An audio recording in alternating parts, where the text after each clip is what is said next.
और मिलने के बाद जो भी जानकारी हम सब लोगों ने एकत्र करने की कोशिश की, समझने की कोशिश की। तो पहली बात तो ये विश्व हिंदू परिषद की ओर से 20 जनवरी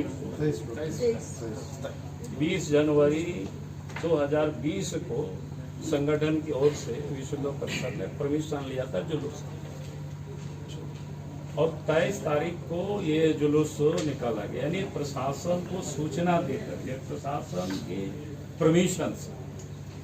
और जिस दिन जुलूस निकला, जो लोगों ने बताए कि भाई अमला टोली से राजेंद्र भवन, जहाँ एक देश के राष्ट्रीय पार्टी का कार्यालय भी है, लगभग ये दूरी आप सब लोग अच्छी तरह से जानते होंगे कि 100-150 मीटर की होगी।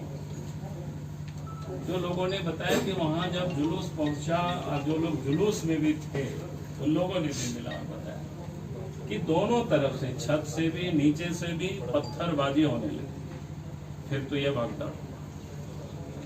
और आश्चर्य ये है कि उस दिन उपायुक्त भी थे और यहाँ के जिला प्रशासन जिसको कह सकते हैं पूरी तरह से मौजूद है। जब पूर्व सूचना और परमिशन लेकर के कोई भी संगठन जुलूस निकालती है तो प्रशासन का दायित्व बनता है कि पूरा हिफाजत करना। लेकिन हम ये कह सकते हैं कि पूरी तरह से सरकार इसमें से प्रशासन विफल रही और दंगा होते रहा, लूटपाट होते रहा, आगजनी होते रहा, लोगों की करोड़ों अरबों की संपत्ति को नुकसान भी पहुंचाया गया। और ये लोग मुख दर्शक रहे। और उसके बाद भी आज मैं कह सकता हूं कि भाई उन अफसरों के ऊपर, प्रशासन के ऊपर सरकार ने कोई कार्रवाई नहीं की। इससे तो यही लगता है कि भाई इस घटना बिल्कुल सुनियोजित था और घटना को सरकार के संरक्षण में दिया गया है। क्योंकि सरकार के एक सीनियर मिनिस्टर ने भी कोई इस प्रकार की बयान दिया कि भाई ये तो छोटी मोटी घटनाएं होती रहती है। भाई ये छोटी मोटी घटना नहीं है। जब प्रशासन की ओर से परमिशन था जुलूस और उसके बाद अगर विधि व्यवस्था को प्रशासन ने नहीं बनाया तो इसका अर्थ ये था कि जानबूझकर के इस घटना को अंजाम देना था। यानी वो चाहते थे कि झारखंड में आग लगे, जले, इसकी वो पूरी सरकार की ये षड्यंत्र था। ये हमारी पार्टी और जो प्रतिनिधि मंडल है कि हम लोग इस निष्कर्ष पर ये पहुंचे हैं। इसलिए पहला तो हमारा मांग है, यहाँ जो जिला प्रशासन है, जो लोग भी इसके लिए जिम्मेवार है, पहले तो उन लोगों के ऊपर कार्रवाई होनी चाहिए।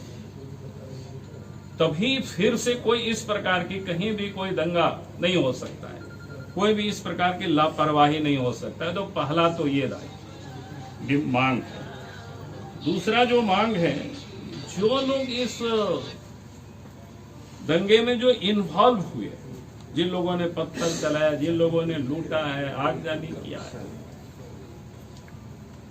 और उन सारे लोगों की गिरफ्तारी होनी चाहिए। तो अभी भी जो पता चला है कि उसमें से जो मुख्य कल्प्रिट है, जो लोग, बहुत लोगों को गिरफ्तारी नहीं किया गया, और उन सब लोगों की तुरंत गिरफ्तारी हो। और उसके साथ साथ हम लोग ये चाहते हैं कि भाई एक न्यायिक जांच हो, क्योंकि जिस प्रकार से बातें सामने आई है वो तभी हम वहां तक पहुंच सकते हैं। हाई कोर्ट के सिटिंग जज की अध्यक्षता में कमेटी बने और न्यायिक जांच हो पूरे मामले की, ताकि कौन कौन लोग उसमें षड्यंत्रकारी है, सब लोगों की मोबाइल डिटेल से, आजकल तो टेक्नोलॉजी का जमाना है, आसानी से पता लगाया जा सकता है। कोई इसमें बहुत कठिनाई नहीं है। कौन कौन लोग इन्वॉल्व है, कहां से ये संचालित हो रहा था, ये सारे आंदोलन, ये सारी चीजों की अब पता तुरंत चल जाएगी। कोई बहुत तो इसमें से कोई आज के तारीख में कोई छुप नहीं सकता है कौन कहां से संचालित कर रहे थे। तो एक तो ये न्यायिक जांच हो, दंगाइयों की गिरफ्तारी हो, और फिर जो पीड़ित परिवार है, आज भी जो काफी लोग मिले कि घर बार छोड़ करके यत्र तत्र लोग रहते हैं, दुकान मकान तो उनकी जल गए।